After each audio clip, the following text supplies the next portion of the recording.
प्रश्न सोध्नुभयो पदमजीले चाहिँ अहिलेको समयमा भनेको हामीले एक छिटो एकदमै आधुनिक समय भएको छ।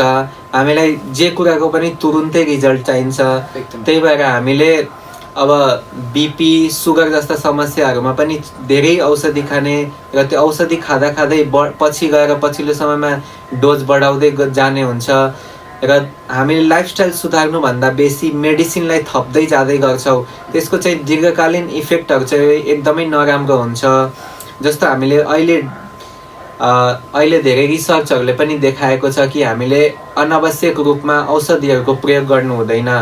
हामीलाई कुनै डिजिज छ भने मात्रै औषधिको प्रयोग गर्ने, नत्र हामीले त्यसको विकल्पको रूपमा आफ्नो लाइफस्टाइल मेन्टेन गर्ने, डाइटको थ्रुबाट गर्ने, व्यायाम गर्ने, एक्सर्साइज गर्ने। यदि यी कुराहरू गऱ्यो भने हाम्रो इम्युनिटी स्वतः राम्रो हुन्छ र हामीले रोगहरूबाट लाग्नबाट एकदमै सुरक्षित हुन्छौँ। र हाम्रो प्राकृतिक चिकित्सामा चाहिँ यही कुरा नै सिकाउने हो कि कसरी रोगबाट वञ्चित भएर रोग लाग्नै नदिन हुन के उपायहरू अपनाउन सकिन्छ, त्यस्तो कुराहरूको चाहिँ प्राकृतिक चिकित्सामा एकदमै राम्रो उपयोगिता छ। एकदमै।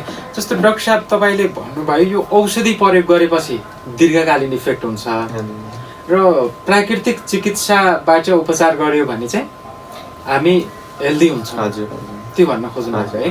प्राकृतिक चिकित्साको चाहिँ हाम्रो मेन भनेको सिम्टम लक्षणहरूको ट्रिटमेन्ट भन्दा पनि यसको जरैबाट कसरी ठिक गर्न सकिन्छ भन्ने कन्सेप्ट हुन्छ कि त्यो रोगै लाग्न नदिने र रोग लागिसकेपछि पनि त्यसलाई जरैबाट कसरी निर्मूल गर्न सकिन्छ भन्ने भनाइ हुन्छ।